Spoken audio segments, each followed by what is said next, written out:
Too terribly bad. You don't use any news aggregate sites, or just use like specific websites? Well, I obviously check every day. The Libertarian Institute has a news desk that Connor Freeman and Kyle Anselone run, and so I obviously check that every day.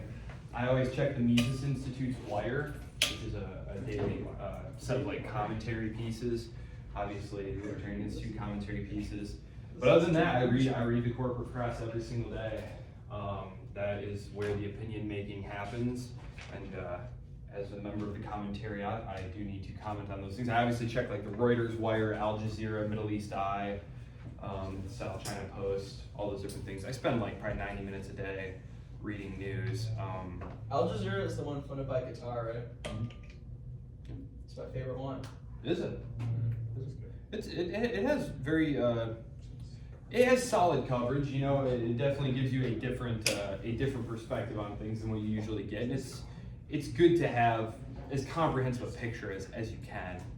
Same thing with RT before they banned it, right? Or they had to shut down. Yes, they did. They wound up shutting that down. Yes, one of my colleagues actually worked for RT for many years. Now he's on the editorial team. I think he does like the weekly news roundup as well. But that's Will Porter. Does a good job. Yeah. So where do you all get your news? Twitter, TikTok. Yeah. I read that like that is where young people are. You guys Gen Z or Gen Alpha? Alpha like Or Z? Okay. Yeah. No, Okay. I look at it from Apple News sometimes. Apple News. Because they have a lot of different, like they have the New York Times and like they have a lot of different news. Yeah, I've seen that because I have an Apple device, and so I see like the news aggregator. It'll just bring up tons of different stories from different places. Yeah. Would you say that most of you get the majority of your news from a social media site? Yes. A social media site? Yes. Probably. Usually I just click outbound links. Like I don't directly read it from Twitter, but if like CNN. If posts something catches your eye, yeah. click it. Okay. That's how it's like advertised to me, basically. Yeah. Okay. I'm just curious how people are consuming the news. Okay. All right. Well, thank you for humoring me for a moment there. Okay. Locke. Just out of curiosity, whose favorite philosopher so far was Locke? I know Machiavelli was a big hit. Who really, maybe you didn't like his writing style as much as Machiavelli, but whose ideas, did Locke's ideas ring the truest to you so far? I'm just curious. I honestly, it was really hard to get past his writing style. Like, there was Pretty rough. Yeah, there was like, I think it was in the war one where like I was reading it and it was like 10 lines was one sentence, and I'm like, you could take this and like this could be, you know, he could make this to where I was reading half of the amount I was. Did everyone else feel similarly about Very much sentences? Don't you all miss Machiavelli now? Yeah. That beautiful, nice, concise style. Yes. Yeah. Yes. Absolutely. It's a rarity, though. It's a rarity. The norm is going to be in these texts. The norm is incredibly long, polysyllabic, very dense sentences. Yes. I kind of want to know more so your opinions of it, because it's more so talking about the justification of a unified structure to defend your common liberties, right? Your common good, your property especially, but you said that you're more attuned to Brutus, right, where you believe it all should be completely decentralized. So you think it shouldn't be like an overreaching government to enforce people's own discretion of their liberty, but you think it should just be done on like a city-state basis, kind of? Or what would your difference be from that? Well, it's two different kinds of interpretation of the defense of liberty from where I assume you come from versus the way that you described it. Yeah, and maybe it'll be helpful for me to talk about that in the context of that as I go through this. Because I think it's possible to have it either way. Because it really depends on what the government is empowered to do. The reason that it's helpful to have the government more localized is that you as an individual have more control over it. Who here votes in their local elections? And how many people are in your town? Approximately. Maybe 1,000. 1,000 people. Your vote matters. Your vote actually matters in that election. How many people are going to vote in Michigan this year? How many registered voters in Michigan? Who can get within 1 million? I don't know. 8. It's like 8.7. Yeah. It's like 8.7 million registered voters in Michigan. your vote does not matter. I'm so sorry. I hate to discourage you all. You might as well write in Mickey Mouse. Your vote does not matter. Actually, I will say this, compared to someone in California or Florida, your vote does matter, because we're a swing state. So your vote matters like 0.00001%, whereas the people in California and Florida, it doesn't matter who you vote for. But it matters much more than the people who don't vote.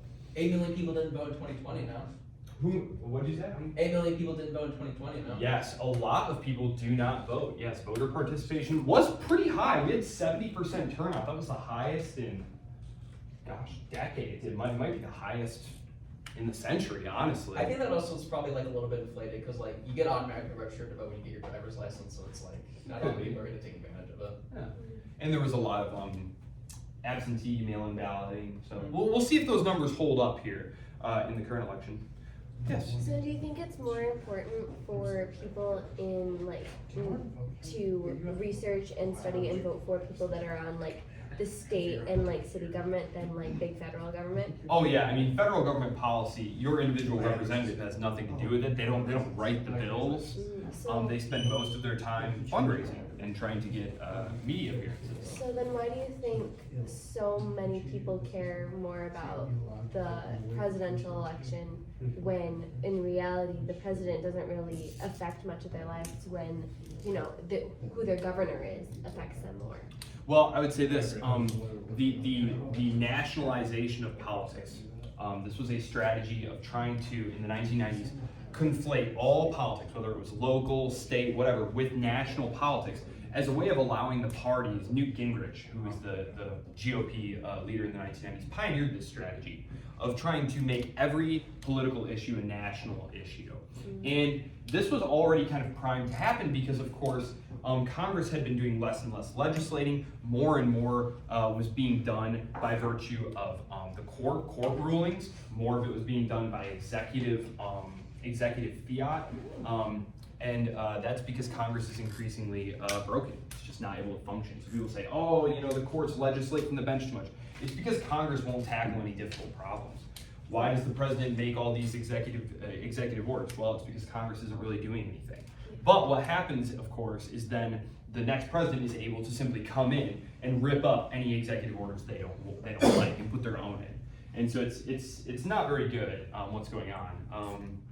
Although I would also say one of the reasons that national politics seems to matter so much more is that so much power has been granted to the federal government. It was supposed to be an equal partnership between the states and federal government. Who here actually thinks of it that way? No, right? We are in a colony of Washington, D.C. Washington, D.C. is the imperial capital, and we are one of the colonies, okay? And that's what it is. And, like Olaf Scholz is kind of like the proconsul in Germany. Every time I'm in Europe, I just can't help but feel like I'm visiting, the territories. Like, things are looking in shape around me. I see my tax dollars are doing a good job here. Okay, you guys keep it up. No. Yes. So, anyway, yes, do go vote. Be informed. Your vote doesn't matter terribly, but you do live in a swing state. So, Pennsylvania, Arizona, Nevada, Georgia, we're some of the only votes who actually count. People are just vying to win these few states because who's going to win Alabama? What colors are going to go? Blue or red? Ooh, that's hard. Maybe probably red. Probably red, right? What's Massachusetts going to go? Blue. Blue. And it doesn't matter. Like, there's 0 point in competing there. I find it interesting that Donald Trump is spending a lot of time in New York. He also held a rally in California. And it's an odd strategy because he's not going to win these states, right? But he's determined. He wants to win New York State. He would be the first Republican to win New York State in like 100 years. Well, and also even from Michigan, I haven't seen a commercial from him in Really? yeah. No kidding. A pro-Trump commercial? Yeah, What? on my phone, whenever I'm watching anything, all I've seen is Kamala Harris. That's all I've seen. I've seen maybe Especially one on billboard YouTube. of Trump. We've seen so many pro-Trump ads that whenever my littlest, my 4-year-old Gaius, whenever he sees a picture of Kamala Harris, he literally does, he goes, Kamala Harris, she's dangerous. I'm not joking. Okay, I do see some, Yeah. Trump ads, especially on YouTube. It's like primarily leaning towards Kamala Harris, but there are some Trump. Okay. Well, yeah, Kamala Harris, and especially in the Senate race too, Alyssa Slotkin has way Yes. more money than Mike Rogers. Alyssa Way more Slotkin money. also has a lot of YouTube ads. Yeah, like almost 3 times as much money. So that might be why. No, But- it's actually crazy. I can't believe I haven't seen any. And I've been like looking out for him. I'm like, and then every time it's Kamala Harris, I'm like, okay. Maybe I'll put together a lecture on presidential politics now they've evolved over the years. That would be Okay, really cool. yeah, that would be a cool one. Okay, so Locke. I'm gonna really quickly here go through a summary of each of the chapters that you read. I'm gonna break down his major ideas, and we're gonna talk about the evolution of social contract theory and how this fits into the broader pattern of the commercialization of life. The rise of the gentry, mercantile, land-owning class, and how this all ties into everything that we've been seeing happen, all these developments in society. Because these ideas don't just spring out of nowhere, right? As we've seen, these ideas are the product of their place and time. Specifically, Locke is writing in the sort of the aftermath of the English Civil War, which is eventually going to produce parliamentary supremacy. Now, something to keep in mind here, the House of Commons is who has the taxing power. The House of Lords is more like a debating society. Okay, so the House of Commons is who holds the purse strings. But increasingly, the people who control the House of Commons are people who are what we would call gentry. These are not nobles. They were smallholding farmers who over time gradually built their farm up bigger and bigger, started getting involved in things like trade, and built themselves very sizable fortunes. And so by the time of the English Civil War, the 1640s, they control 3/4 of the House of Parliament. So they are demanding an equal say in government. In fact, what they're really demanding, as we see eventually, they're demanding a whole host of things. They're demanding things like habeas corpus, that the king can't just throw you in jail. He has to first charge you with something. They want an adversarial justice system. So there's basically 2 broad types of systems. One of them is adversarial. This is where the government must prove you did something wrong. The other broad type of system is inquisitorial. This is where you must prove that you did not do something wrong. Obviously, it is much to our benefit to have an adversarial system where the burden of proof is on the government and where they are forced to charge you with things. The end product of these civil wars is going to be a Bill of Rights, an English Bill of Rights. So these are all things that are going to be the inheritance that the founders of the United States are going to be drawing upon. So, and John Locke is hugely influential on their thinking. So first, Chapter 2, of the state of nature. So, much like Hobbes, he first wants to talk about how human beings are. Locke is going to introduce the concept of the state of nature, and he's going to posit something different than what Hobbes posited. So remember, in the state of nature, there's no formal government or authority. It's a theoretical state.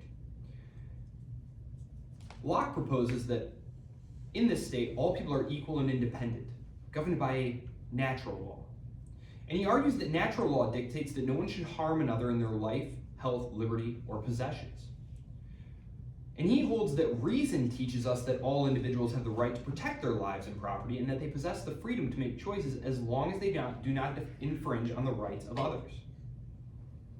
Now, since there's no impartial authority to resolve disputes, conflicts can arise, leading to a desire for a civil society where these rights can be better preserved.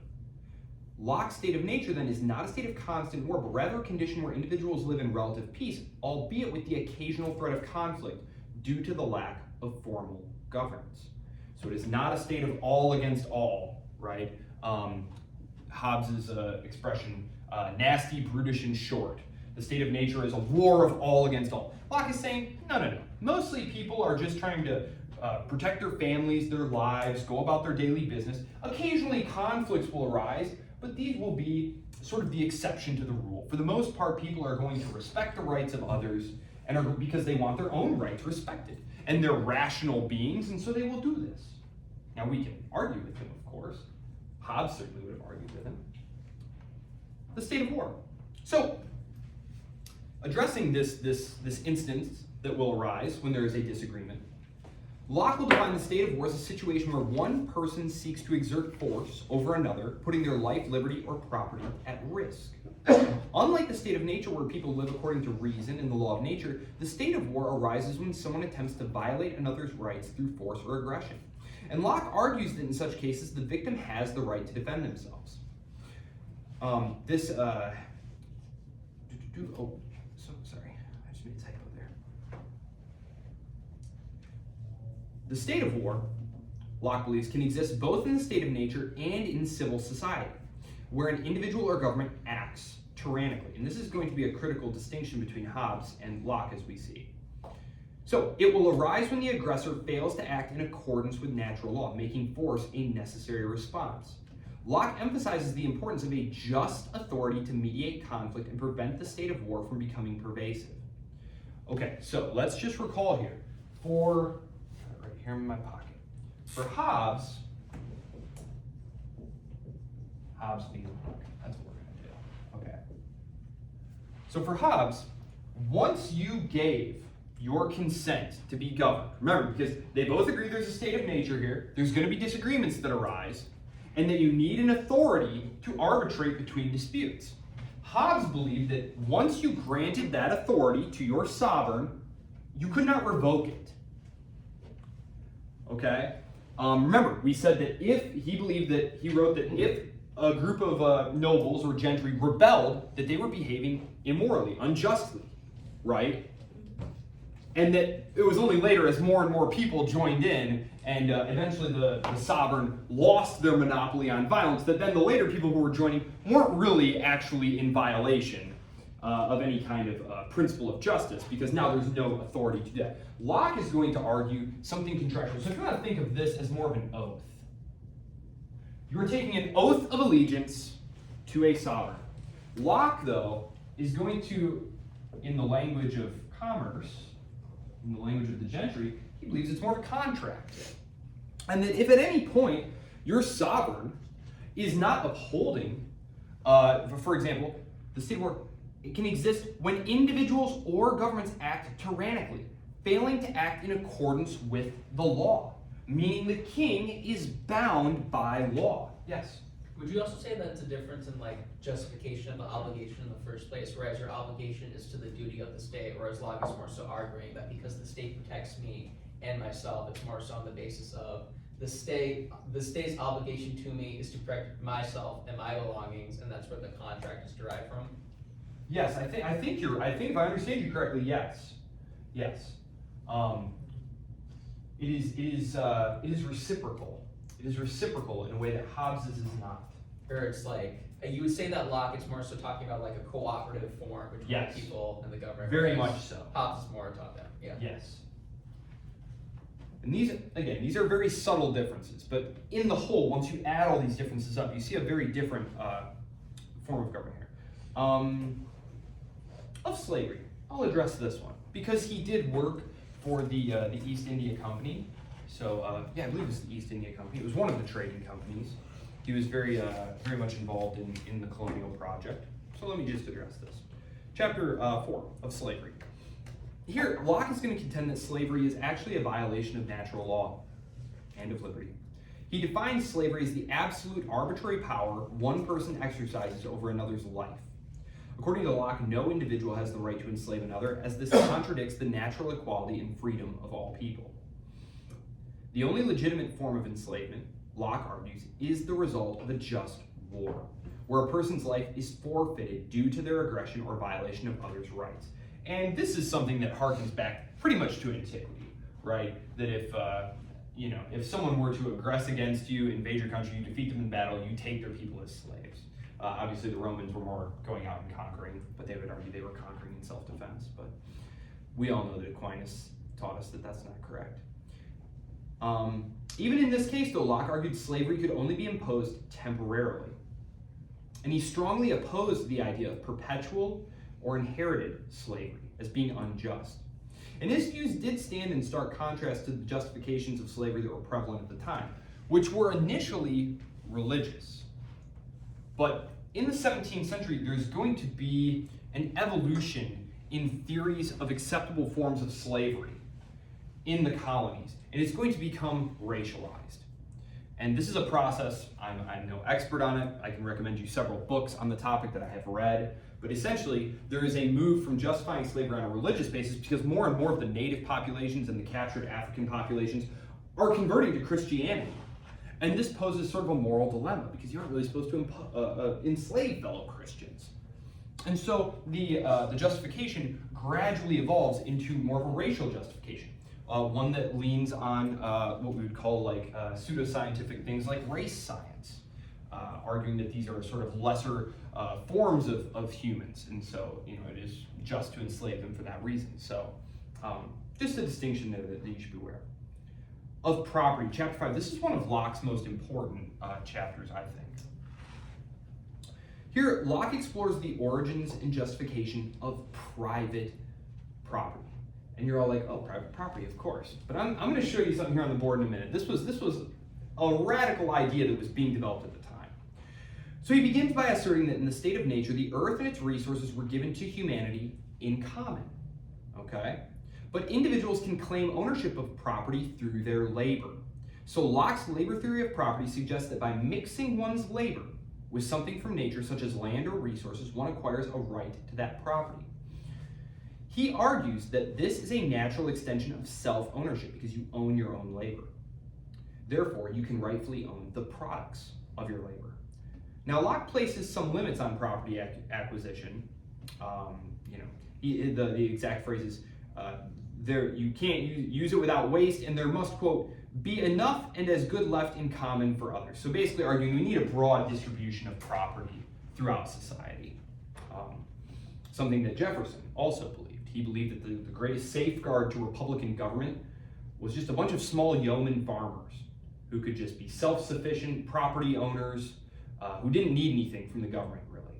Yeah. Would that be the sort of origin, I don't know if they had it back then, but like, the estates taxes where they tax the properties after the person dies, would that be kind of like would that be like the familiar basis for that kind of justification for the legislation in the first place? I don't know if they personally believed in it, but it's more so in line with the idea that like, you need a diversification of like property, for example. That there needs to be a wide diffusion of property. Yes, he does think that. Again, for reasons that if you're going to self-own, you can't really be in the power of someone else. So let me talk real quick about communal property, because what he's talking about here, communal land. Let me see, I had a note on this, I think. Yes, okay, I'll come back to that in just a second. So, so this idea about private property, about the labor theory of property, is deeply intertwined with the broader context of the commercial revolution and the colonization of the Americas.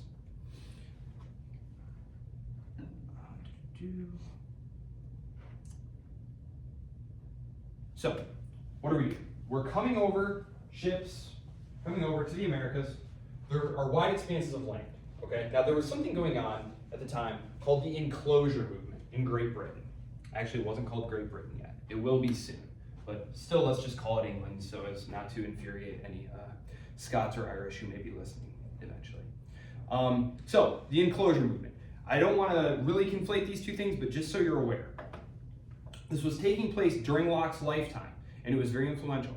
Okay, this process transformed English agriculture by displacing small farmers and commoners from communal land. So this is what would happen. You're in a village, right? You're in a village, and there's the land surrounding the village. The community owns the land, and you, as a laborer, are entitled to a plot of this land. Now, maybe let's say this is all the land, and I've got this strip of land here, and you've got this piece of land here, and you've got this little segment of land here, and you've got this piece of land here, and you get the idea here. It's like a jigsaw puzzle. All the land will be distributed. Okay. As a result of this, we need to get together and coordinate every year. What are we going to grow? How much are we going to grow of it? When are we going to plant it? When are we going to harvest it? Et cetera, right? This is not an efficient way of farming. It should be obvious, right? Way obvious. What it leads to is growing the same crops on the same fields over and over and over and over, and no one has any incentive to take a risk. Because let's say Charles says, look guys, We're barely getting by here. We're barely getting by, but you know, I heard that hemp is fetching a tremendous amount. Hemp is a material that they use to make ropes for sailing ships and whatnot. I hear hemp is fetching a terrific price. Why don't this year we devote half the field to hemp, we'll harvest it, take the money into town, sell it to a trader, and just use that extra money to buy any extra food we need and anything else we want. And they say, but if that crop doesn't work out, we're all gonna starve to death, right? The least risk-averse members of the community are always going to risk out. Those who are willing to take those sorts of risks are always going to be the small number. They're always going to be outvoted. There is no innovation in English agriculture, okay? Famine is always just one bad harvest, one early frost, a little bit too heavy rains during the summer, a little bit too cool here and there. Life is very precarious. What you have going on here, though, is what's called the enclosure movement. The enclosure movement, okay? This is where land is being privatized. So now, Charles, if you want to take that risk, you've got your own little plot of land here now, and it's much smaller than the communal land, but that's fine. You can do whatever you want with it. You can try and make improvements. You can experiment with it. And who here is familiar with the name Jethro Tull? Any classic rock fans in here? Jethro Tull, 1960s? Okay. Anyway, they took their name from an English agronomist of this period who was experimenting with his fields, and he realized that if you plant certain types of weird things like peas were not a staple of the diet, things like peas on your field, on part of your field, it would suck nitrogen, suck chemicals out of the air and put them in your soil, and your soil would grow more things. And it would also provide fodder for your animals, because your animals graze on what was called common land. Common land grazing. So your animals, all of you would basically let your animals go on this like pasture land that was, again, owned by the community, and they would eat grass. That was all there was to eat. And the animals were very runty. They didn't really produce much meat, very poor quality milks and cheeses. The average peasant was very poor, and their diet was terrible, right? They were much smaller and weaker than we are today. We would all seem like very hale giants compared to them. What this does, though, is it allows you now to take some of your peas, because once the peas are done growing and replenishing the soil, what can you do now? You can harvest them, or soybeans, or barley, or any of these things. You can now feed that all to your animals to make them much healthier and stronger. So this diversification of the English diet that leads to a huge population boom, which leads to more migration to the Americas, is all a product of this enclosure movement. This idea that by privatizing land, you're going to incentivize people to take chances, to use their ingenuity, to apply new methods to farming, and improve our livelihoods. And so this is something that's going on during Locke's time, and it's very influential on his thinking. So that is the enclosure movement. That is one of the things that Locke is looking at and saying, wow, allowing people the right to exercise their own judgment, their own freedom, to do what they want on their own land, mixing their own labor with their own land, that is the way to increase our prosperity.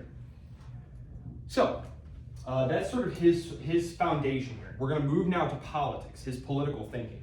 Because right now what we've established is what Locke thinks about humans in nature, and how he thinks human beings should be left to their own devices to farm their own plots, right? Sink or swim on their own initiative.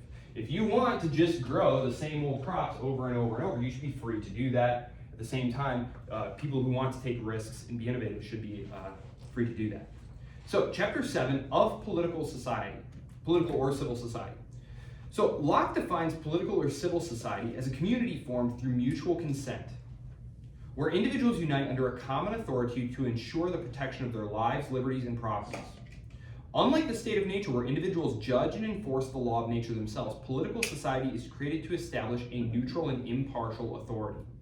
This authority or government is based on the consent of the governed, with individuals agreeing to give up some of their freedoms in exchange for the protection of their rights. Locke emphasizes that political society is distinct from both family and despotism. Its foundation lies in the voluntary agreement of free individuals to form a collective body governed by laws. This consent creates an obligation to obey the laws and decisions of the government as long as they serve the common good and protect the natural rights of the people. So civil society for Locke is the key to ending civil society, which is an outgrowth of the state of nature of people coming together, and they will eventually form political societies. So, the beginning of political societies. This was chapter 8.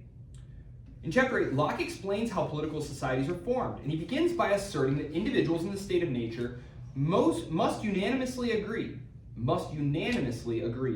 to form a society and give up their natural freedom for the security and benefits of government. So when you're reading Rousseau over the next few days in preparation for the discussion board this weekend, keep that in mind, because Rousseau is just a strict majoritarian. If 50.001% of you vote for something, the other 49.99 whatever percent are just tough. He's a true believer in what will eventually be democracy. Locke is not. Locke believes that there are certain things that you are simply not entitled to do, and to force people to do something they didn't agree with just because you think they should is wrong, in his opinion. So, unanimous consent. The key to this transition then is obviously consent. And while the initial agreement requires unanimity, once a society is established, decisions are made by the majority through representatives. Locke emphasizes that the formation of a political society is a voluntary act. No one can be subjected to political authority without their consent. Locke discusses the importance of establishing a common legislative body, which creates laws that individuals are bound to follow as a result of this consent. But again, they cannot violate those basic life, liberty, property. So the social contract then forms the basis of the theory of government, where people entrust the protection of their rights. This government exists to protect their rights.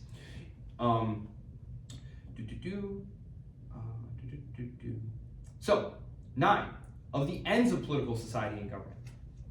Locke outlines the primary reasons why people form political societies and governments. The central goal, according to Locke, is the preservation of their individual rights, most specifically life, liberty, and property. In the state of nature, while people are free and equal, there is no impartial authority to settle disputes or punish transgressions. And this leads to insecurity and conflict.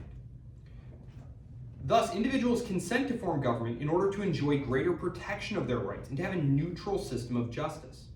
Locke stresses that governments are created to serve the people, not to rule them arbitrarily. The government's role is to establish laws, impartially judge disputes, and enforce those laws in a way that upholds the common good. In return, citizens are obligated to obey those laws as long as they protect the rights for which the government was created. So Locke's conclusion in this chapter is that the purpose of government is fundamentally limited. It exists to protect natural rights and cannot infringe upon them without violating its legitimacy.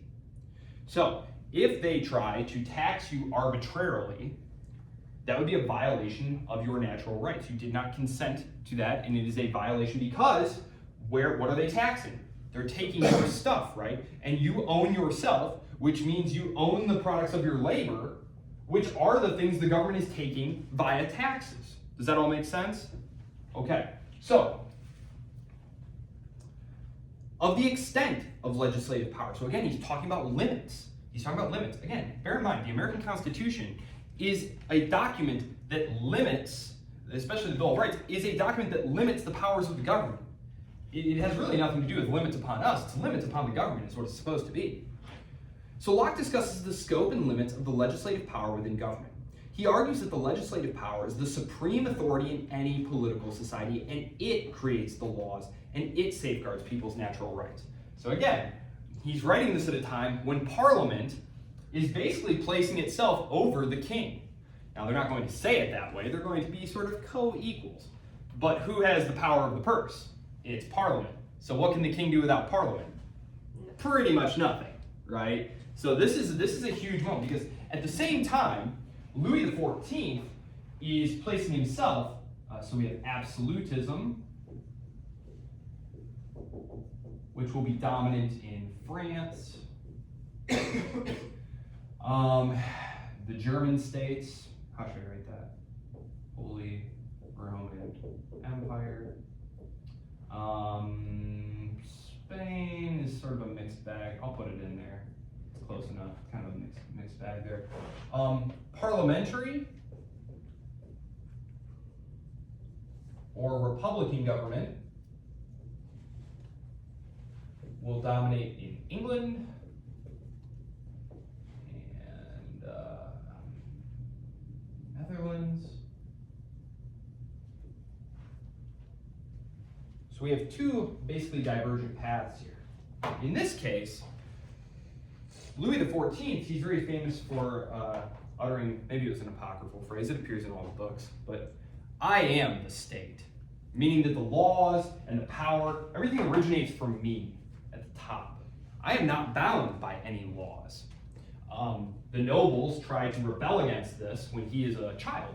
Who's familiar with like the Three Musketeers, or like 20 years after Man in the Iron Mask? Okay, so the nobles are rebelling. These are the Frondists that they're talking about. Basically, when Louis XIV, the Sun King, is just a small boy, the nobles decide, hey, he's just a kid. Let's revolt now and, reassert our rights. Well, spoiler alert, the nobles wind up losing and get totally subordinated to the French crown.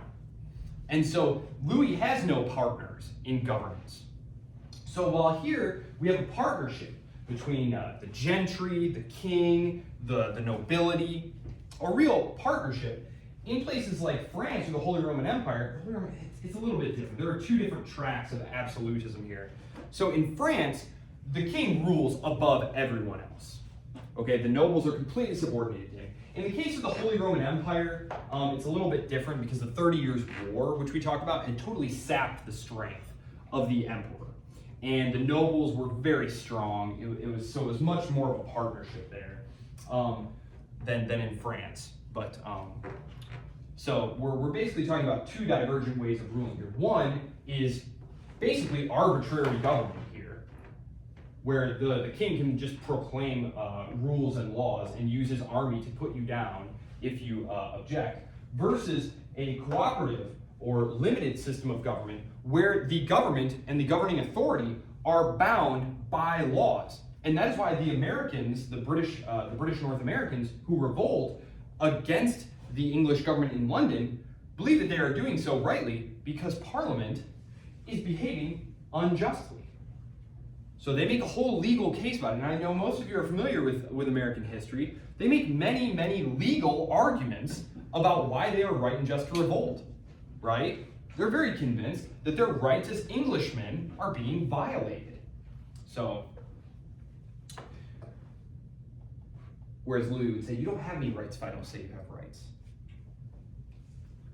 And if you disagree, he had a cannon that, pretty sizable cannon, and engraved on it said something like, the king's final argument, meaning that like, if I tell you to do it and you don't do it, I'm gonna bring this, so there you go. He's gonna bankrupt himself though, spoiler alert. Absolutism, having no checks on your power, he just runs wild and he takes a really healthy, powerful France and basically drives it right into the ground, bankrupts the crown with all sorts of wars, revokes the Edict of Toleration. After the 30 Years' War, most enlightened people say, look, we shouldn't fight about religion anymore. Let each man determine his own conscience. Well, King Louis the 14th, after reigning for 30 years and getting everything he wants, he decides, if Catholicism's good enough for me, it's good enough for you too. And so he revokes what was called the Edict of Nantes, which was an edict of toleration, saying that sure, you can be Protestant in France, even though we're a Catholic country.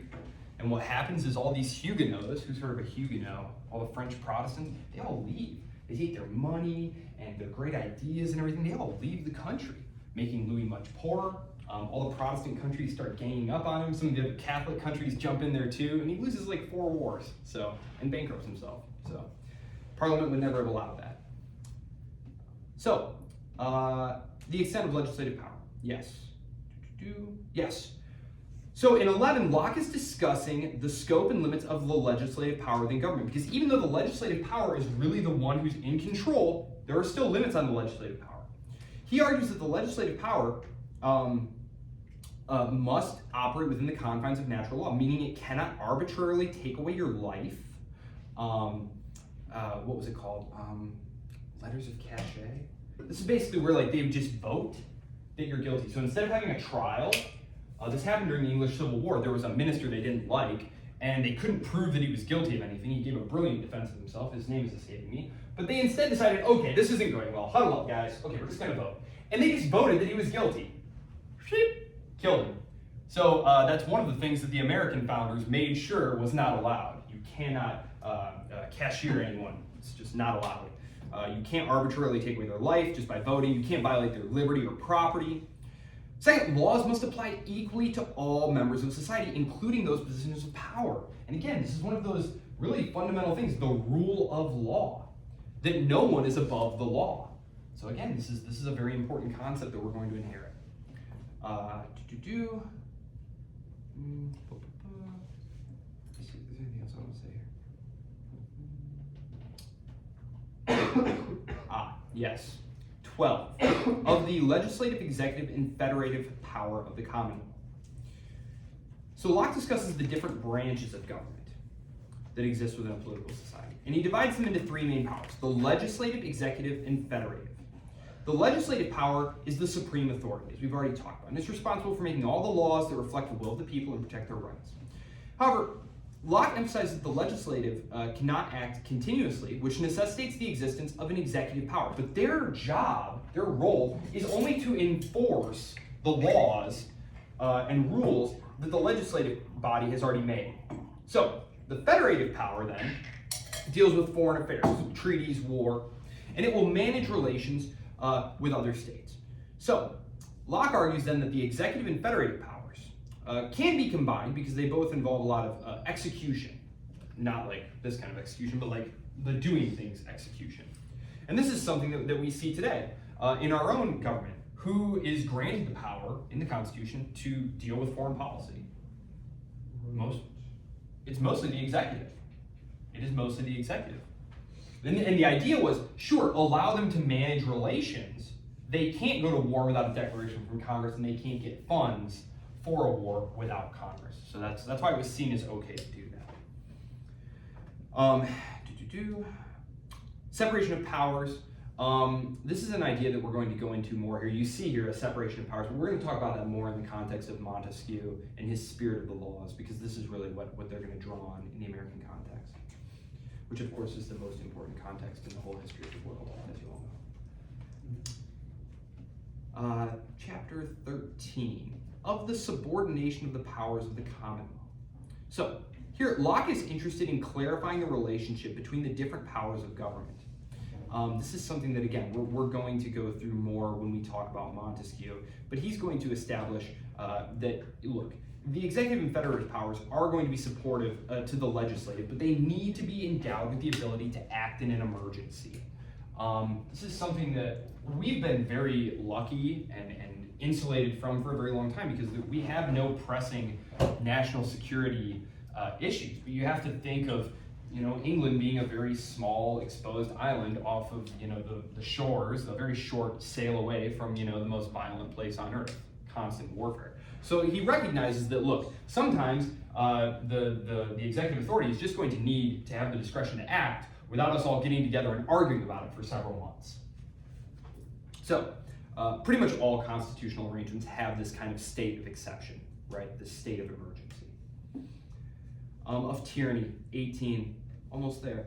Locke defines tyranny as the exercise of power beyond right, where a ruler or government exceeds the authority granted by the people. Tyranny occurs when the ruler acts in their own interest, disregarding the common good and violating the natural rights of individuals. Locke argues that tyranny is the opposite of legitimate government, which exists to protect life, liberty, and property. And he notes that tyranny can be found in any branch of government, and this is critical, because when the founders of the United States object to the way they're being ruled, they're not objecting to the king. They're objecting to Parliament. They're arguing that Parliament is behaving tyrannically, not the king. They are asking the king, please protect us from the evil Parliament. We will be loyal to you. We simply want our own legislative bodies that represent us, like the Virginia House of Burgesses, for example. We want to be recognized as a parliament in North America, co-equal with the parliament in London, under you, the king, of course. And actually, this is what's going to wind up happening eventually. This is how the what are called the White Dominions, Australia, Canada, South Africa, this is eventually what London is going to do. They're basically going to grant them self-government there. And eventually they'll give it to Ireland too. North Ireland. Yeah, Ireland. So, poor Ireland. Of the dissolution of government. This is an interesting one here. So So this is 19. Locke here is going to explore the conditions under which a government can be dissolved. So remember, with Hobbes, he says, look, once you take an oath of allegiance to the sovereign, you are in the wrong if you violate it. Okay? That eventually, if enough people rebel, that this authority loses their monopoly on the dispensation of justice, the monopoly on violence, and then it's kind of back to a state of nature until someone secures that for themselves again. Okay? For Locke here, though, he's going to argue that as a social contract, whenever the ruler is not executing the laws in accordance with natural law, the contract is automatically broken. So he's going to lay out some scenarios where this could happen. The first is when the legislative or executive power is acting contrary to natural law, and the people then have the right to establish a new one.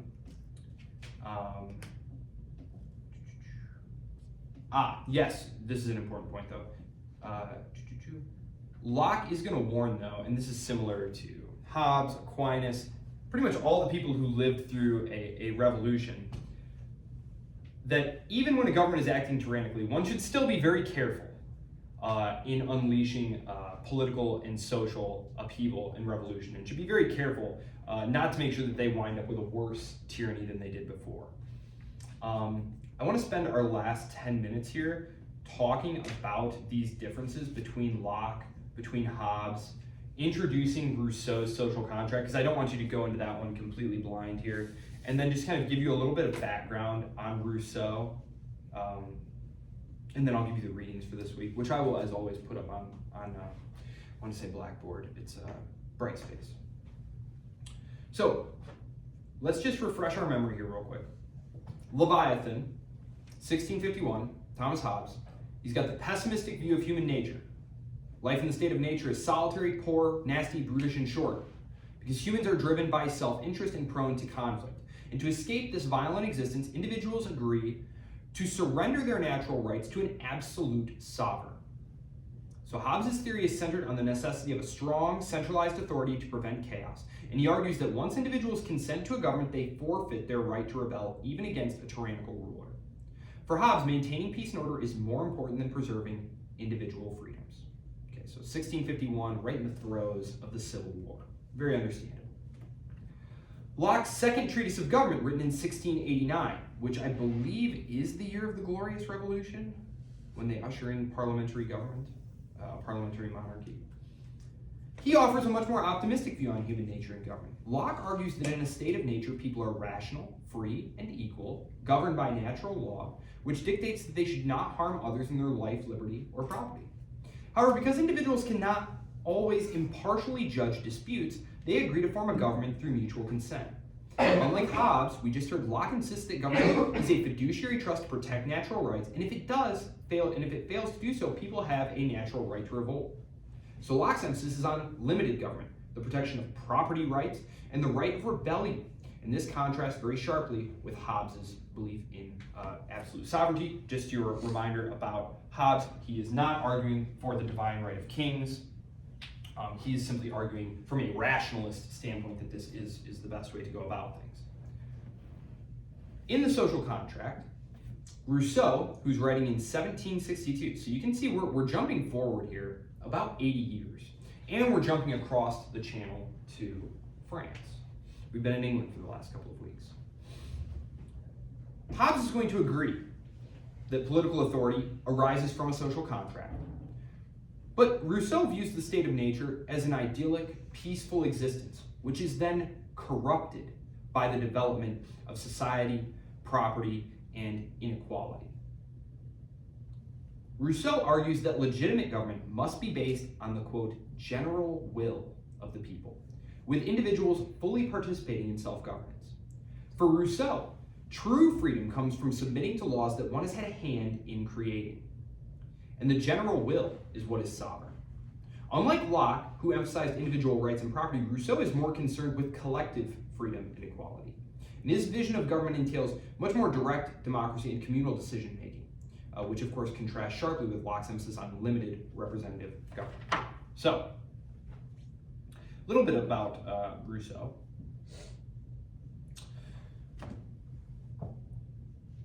let's see here. What do I want to say about him?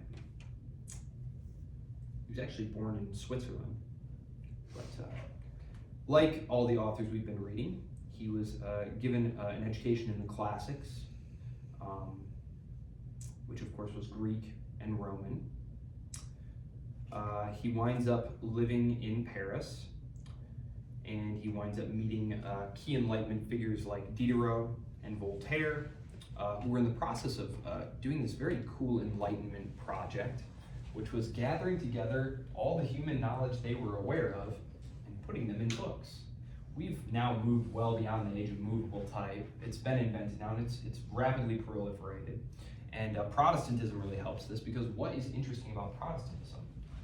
The conjunction of movable type and Protestantism. What's different about Protestantism from Catholicism?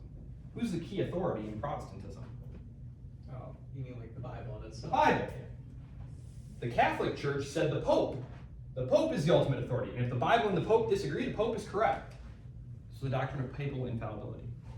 It will later be expanded upon to move beyond matters of faith. But initially, in the 15th century, what the Catholic Church claims is that the Pope cannot be wrong on matters of spiritual faith questions. And then he'll eventually, in the, I believe it's the 1880s, one of the super reactionary popes says, actually, we can't be wrong about it. If we make any pronouncements about it, correct. The Protestants believed, in the priesthood of all believers. The Bible is the natural, is the ultimate authority. And so you have movable type, which has proliferated the Bible. Remember, if you can make something in mass, it becomes cheaper, right? The more of a thing there is, the lower the cost is. So books go from being extremely rare, extremely expensive, to being very widely available. Pamphlets are printed. Anyone can contribute to the public discussion, if they can come up with a penny or two to get something printed. So this is very critical here. And Diderot and Voltaire, they're contributing things to this huge book project called an encyclopedia. It's the first one. They're trying to put together a book of everything that we think we know. So Rousseau is going to contribute a few major works here. One is, I believe this is in here, yes, on the origin and basis of inequality. We're not going to read that. We are more interested in the social contract, which, yes, right here on the social contract, which I'm going to pull some readings out of this here in just a few minutes. So, I'm going to summarize. I have 6 minutes, so I'll summarize some of these works for you, because they are major works in the Western canon. And you may think, hey, maybe I want to write about this. Quick note on the papers. Where can the instructions be found for paper? I was trying to look for it, and I didn't. I had posted them in the syllabus, in the course content. So if you click course content on Brightspace, there's a section of the syllabus devoted to the paper. Okay. What's the date today? 16. How about everyone tries to pick a topic for the paper by the end of the month? Is that okay? Can we pick a topic? I don't want you to just get to the end of the semester and be like, oh my God, I haven't picked a topic, I haven't done any kind of thing about it. Because at this point, if you're thinking of a topic and you run into problems, well, great, we got plenty of time to ask questions, right? This is a collaborative process. I want to help you. And so at this point, if we're, any questions, comments, concerns, just want to bounce some ideas off me, great. So let's just try for that. I'll put that in the announcements today along with the readings and stuff. Just a reminder, start thinking of a topic. So remember, it can be an idea, an author, a text, anything. So it could be something as broad as republicanism. It could be something as narrow as Machiavelli's treatment of Livy's discourses about republicanism, right? It could be super broad, be super narrow, don't care. Pick something you're interested in. Yeah. So, or no, it's just a summary of the topic, right? Yeah. Okay. Yep. We're good. Yep. You're just outlining this idea. I'd love your thoughts on it. Use some critical thinking about it. Did you have something to say? No. Okay. So, very quickly here. Discourse on the Origin of Inequality. It's in your book, so you could pick this one if you want it. Rousseau sets out to understand how social inequality arose and what its implications are for human freedom and morality. And he argues that in the state of nature, humans were solitary, peaceful, and free, and it was the advent of private property in society that introduced inequality and corrupted humanity's natural goodness. And so the central argument is that private property created divisions between rich and poor, eventually leading to governments that exist primarily to preserve the privileges of the powerful. So, pretty interesting, pretty radical thinking there. So, the social contract, this is what you're going to be reading. So let's give you a quick kind of summary of what's going on here, because you won't read the whole thing, obviously, not anywhere close. So this is actually his most famous work on political theory. So in this, Rousseau contends that the legitimate political authority arises from a social contract in which individuals collectively agree to form a community for the common good. Central to his theory is the idea of the general will, a collective will that aims at the common interests and expresses the true desires of the people. Rousseau argues that individuals achieve true freedom by participating in the creation of laws that serve the common good. Unlike earlier thinkers like Hobbes and Locke, who focused on individual rights, Rousseau is emphasizing the collective nature of political life, asserting that true freedom is found not in individual autonomy, but in aligning one's will with the general will. So as you can see here, we are diverging very sharply here. So,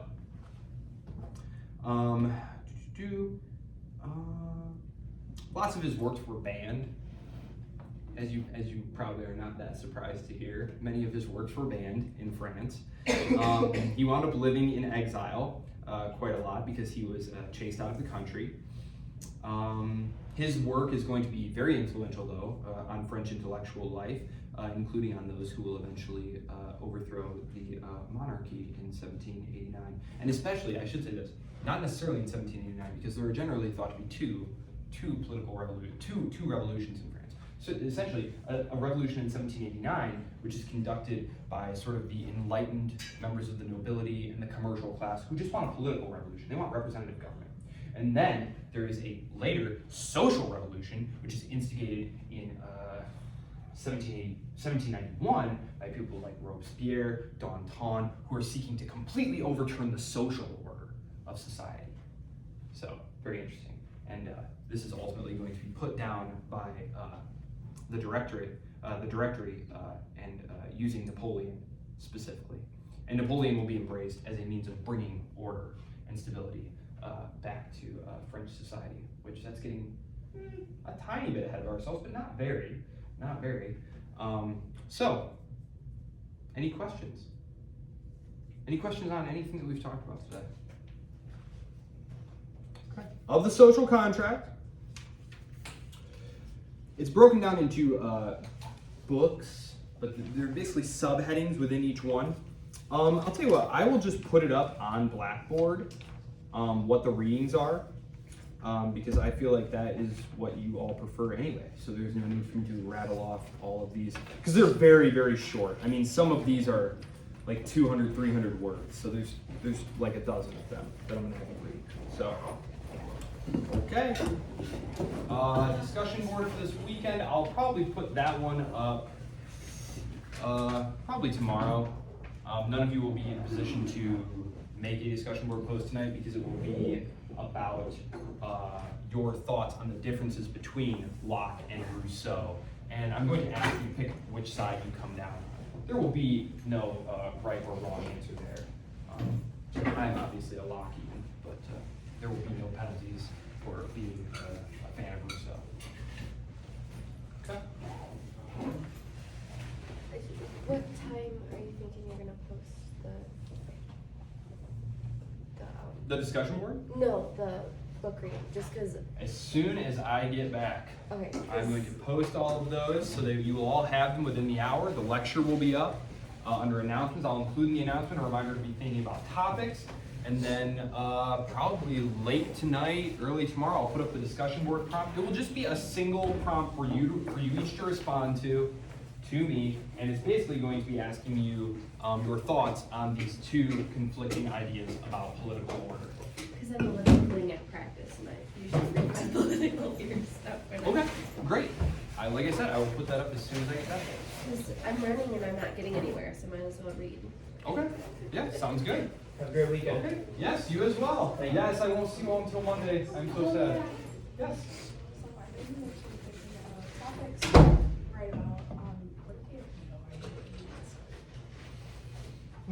What are you interested in? In general, Sure, let's start with general. I'm a big psychology person,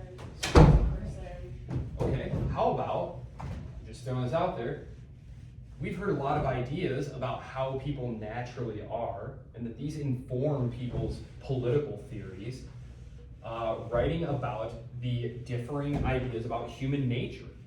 Would writing about human nature and summarizing and contrasting the different perspectives on human nature that we've seen. Something like that. How does that strike you? What are some other interests that you have? Not 100% sure.